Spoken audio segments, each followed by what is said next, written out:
Hello dear friends, আশা করি ভালো আছেন সবাই।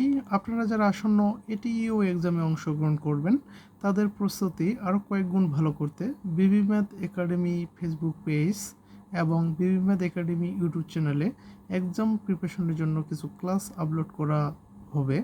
সেসব ক্লাস দেখলে আশা করি গণিতে ভালো করবেন। আজকের এই ক্লাসটি দ্বিতীয় ক্লাস। পূর্বে প্রথম এবং দ্বিতীয় ক্লাস আপলোড করা হয়েছে, সেই ক্লাসগুলো দেখার অনুরোধ রইল। তো আজকের ক্লাসেও আমরা কিছু গুরুত্বপূর্ণ গাণিতিক সমস্যার সমাধান নিয়ে আলোচনা করব। আর প্রথম যে গাণিতিক সমস্যাটির সমাধান নিয়ে আলোচনা করব, এটিইও 2016 এর নিয়োগ পরীক্ষা এসেছিল।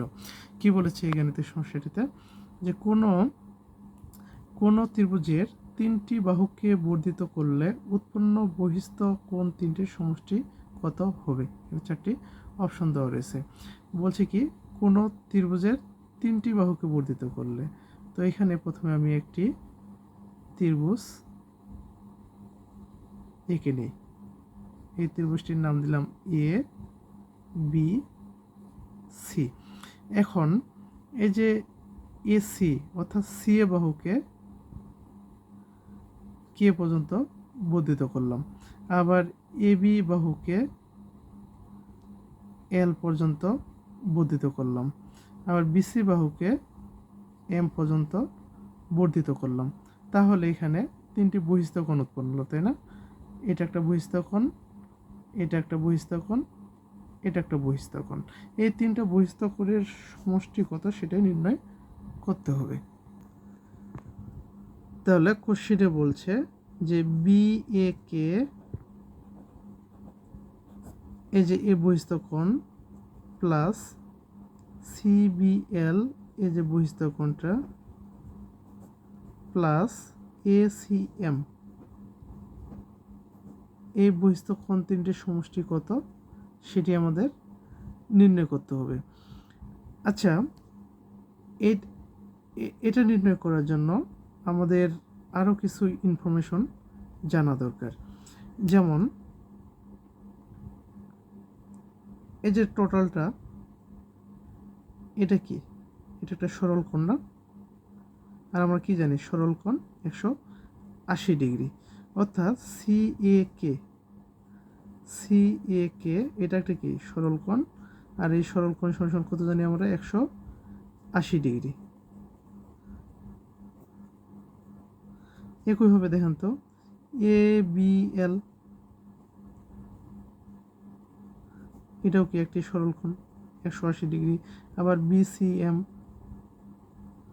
এটাও কি একটি সরল কোণ, মান হচ্ছে কত 180 ডিগ্রি। তাহলে এখান থেকে দেখেন এটাও কি একটি সরল কোণ, আবার এটাও একটা কি সরল কোণ। আবার এই যে ত্রিভুজটা, এই ত্রিভুজটার কি এখানে তিনটি কোণ রয়েছে, তাই না? কোণ এ, কোণ বি, আবার কোণ কি সি। আমরা কি জানি যে ত্রিভুজের তিন কোণের সমষ্টি, এই যে ত্রিভুজটি, এই যে এবিসি যে ত্রিভুজটি রয়েছে, এই যে ত্রিভুজ যে এবিসি রয়েছে, এই এবিসি ত্রিভুজের যে তিনটি কোণ রয়েছে, এই তিনটি কোণের সমষ্টি কত 180 ডিগ্রি। এটা আমরা জানি, তাই না? আমাদের নির্ণয় করতে হবে এই যে বহিস্থ যে কোণগুলো রয়েছে, এই যে বহিস্থ কোণ, এই বহিস্থ কোণগুলোর সমষ্টি কত সেটা আমরা নির্ণয় করব। আচ্ছা, এখান থেকে দেখেন তো আমি কি এভাবে লিখতে পারি, এই যে বহিস্থ কোণ, এই যে কোণটা, এই কোণটা আমি যদি এই যে টোটাল কোণটা থেকে, অর্থাৎ কি এ কে সি এ কে হ্যাঁ সি এ কে এই যে টোটাল কোণটা থেকে যদি আমি এই কোণটা বাদ দিই, মানে কি এই যে টোটাল যে কোণটা রয়েছে, এই টোটাল কোণটা থেকে যদি আমি এই কোণ এ বাদ দিই, ঠিক আছে? হ্যাঁ, এই সরল কোণটা থেকে, যে টোটাল কোণটা থেকে যদি কোণ এ বাদ দিই, তাহলে আমি কি বি এ কে এই কোণটুকু পাবো না? এই যে টোটাল কোণটা থেকে আমি এটুকু বাদ দিচ্ছি, তাই না? টোটাল কোণটা থেকে এটুকু বাদ দিচ্ছি, তাহলে কি এই কোণটা পাচ্ছে, আর এই কোণটা হচ্ছে কি B A K. R B A কে মানে কি এটা কি বহিস্থ কোণ।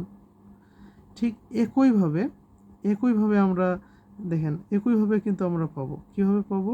এই যে এখানে কি এটা টোটালটা কি সরল কোণ, টোটালটা হচ্ছে কি A B L. A B L থেকে যদি আমি এই কোণটা বাদ দিই, কোনটা কোণ? বি কোণটা। এই বি কোণটা বাদ দিলে অর্থাৎ কি এই টোটাল কোণটা থেকে যদি আমি এই কোণটা বাদ দিই, তাহলে কি আমি এই কোণটা পাচ্ছি, এই কোণটা পাবো, তাই না? টোটাল কোণটা থেকে যদি বি কোণটা বাদ দিই তাহলে কি এই কোণটা পাবো। আর এই কোণটা কি সিবিএল। আর সিবিএল কোণটা কি বহিস্থ কোণ, তাই না? এটা কি বহিস্থ কোণ, এটাও কি বহিস্থ কোণ, এটাও বহিস্থ কোণ। ঠিক একইভাবে যদি এখানে দেখি, এই যে এখানে এই যে টোটালটা কি সরল কোণ কি বিসিএম, তাই না? এখানে আমি লিখি যে বিসিএম। এই যে টোটাল কোণটা থেকে যদি আমি এটুকু বাদ দিই, মানে কি এই সি কোণটা বাদ দিই, তাহলে কি পাবো? আমি এই কোণটা পাচ্ছি। টোটাল কোণটা থেকে এই কোণটা বাদ দিলে কি এই কোণটা থাকতেছে, তাই না? এই কোণটা হচ্ছে কি এসিএম। এসিএম এই কোণ মানে কি এটা কি বহিস্থ কোণ। তাহলে এই যে বহিস্থ কোণ তিনটি, এটা প্লাস এটা প্লাস এটা সমষ্টি নির্ণয় করতে বলছে, তাই না? তাহলে আমরা এখন কাজ করব, এই যে বহিস্থ কোণ তিনটির সমষ্টি আমি এই যে বিএকে সমান কি লিখতে পারি? এটা লিখতেছি বিএকে সমান লিখতেছি কি সি এ কে মাইনাস এ। আবার এই যে সিবিএল সমান কি লেখা যায়? এটা বলতে কি এই যে এখানে তো প্লাস, আমরা এই বহিস্থ কোণ তিনটির সমষ্টি নির্ণয় করব। তাহলে সিবিএল সমান কি এ বিএল মাইনাস বি কোণ। আবার কি এসিএম আমরা পাইছি এসিএম সমান কি এটা, হ্যাঁ এখানে কি রয়েছে প্লাস রয়েছে, তাই না? Plus BCM minus C. তাহলে এখন দেখেন এই কোণের মান, এই যে সি এ কে কত 180 ডিগ্রি কোণে, প্লাস এ বিএল কত 180 ডিগ্রি মাইনাস কি বি কোণ। আবার কি বিসিএম কত 180 ডিগ্রি মাইনাস সি কোণ। তাহলে এখানে দেখেন এই 81 মানে কি 554 ডিগ্রি। আর এখানে মাইনাস কমন নেই, তাহলে কি কোণ এ প্লাস কোণ বি প্লাস কোণ সি। এই যে এটা হচ্ছে কি এই যে ত্রিভুজের তিন কোণের সমষ্টি, এই যে এই কোণ এই কোণ এই কোণ। আর আমরা কি জানি ত্রিভুজের তিন কোণের সমষ্টি 180 ডিগ্রি। এই যে আমরা জেনেছি যে ত্রিভুজের তিন কোণের সমষ্টি কত 180 ডিগ্রি।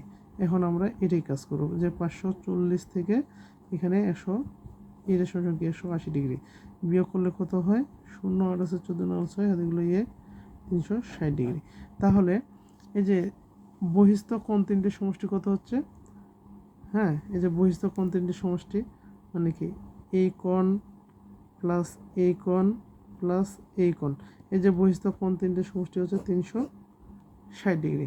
আশা করি বুঝতে পেরেছেন সবাই। বুঝতে না পারলে কমেন্টে জানাবেন, আমি আবারও বুঝিয়ে দেওয়ার চেষ্টা করব। তারপর আরও কিছু গাণিতিক সমস্যার সমাধান দেখি।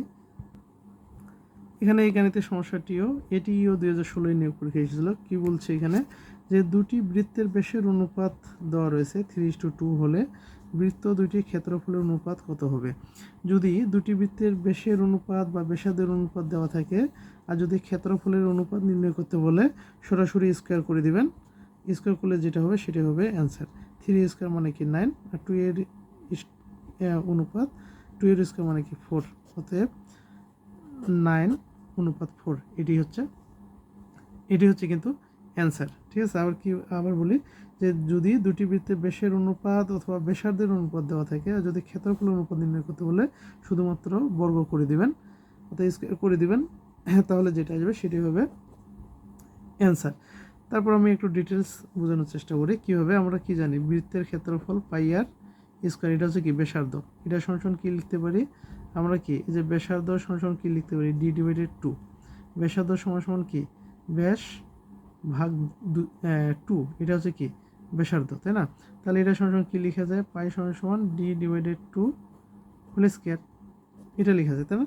এখানে দেওয়া রয়েছে বেশি অনুপাত দেওয়া রয়েছে, তার মানে কি পাই একটা রয়েছে কত 3/2 হোল স্কোয়ার অনুপাত পাই একটা দেওয়া রয়েছে কি 2, তার মানে কি 3 না 2/2 হোল স্কোয়ার। এ তো যেহেতু এখানে দুটি বৃত্তের দেওয়া রয়েছে, এটা একটা বৃত্তের ক্ষেত্রফল, এটা একটা বৃত্তের ক্ষেত্রফল, তাহলে কি পাই পাই কেটে যায়, এখানে কি 9/4, এখানে 2 কেটে যায়, তার মানে 1-এর উপর স্কোয়ার, তার মানে কি 9/4কে যদি 1 দিয়ে ভাগ করা হয় তাহলে কি 9/4ই হবে। এটি হলো অ্যান্সার। আশা করি বুঝতে পেরেছেন। আরেকটি গাণিতিক সমস্যার সমাধান নিয়ে আলোচনা করি। এখানে কি বলেছে x+y=12 এবং x-y=2 হলে xy এর মান কত, এখানে 4টি অপশন দেওয়া রয়েছে। আমরা কি জানি, এবি সূত্র জানি, তাই না? এবি সূত্র কি জানি, a+b² মাইনাস a-b² নিচে হচ্ছে কি 4। এখন দেখেন a+b² বলতে কি 12-এর উপর স্কোয়ার, আর x-b² মানে কি 2-এর উপর স্কোয়ার ডিভাইডেড 4, 12-এর উপর স্কোয়ার মানে কি 140, 2-এর উপর স্কোয়ার মানে কি 4 ডিভাইডেড 4, 140 থেকে 4 দিলে কত 140, 140 ডিভাইডেড কি 4, তাই না? তাহলে 140কে 4 দিয়ে ভাগ করলে কি 3-4 12, এখানে 20, 4-5 20, অর্থাৎ 35 হচ্ছে কি আমাদের কাঙ্ক্ষিত অ্যান্সার। আশা করি বুঝতে পেরেছেন। আমার এই ভিডিওগুলো যদি আপনাদের ভালো লেগে থাকে অবশ্যই লাইক কমেন্ট শেয়ার করবেন। তো আবার দেখা হবে নতুন কোনো ভিডিওতে, ততক্ষণ ভালো থাকবেন সবাই। ধন্যবাদ সবাইকে।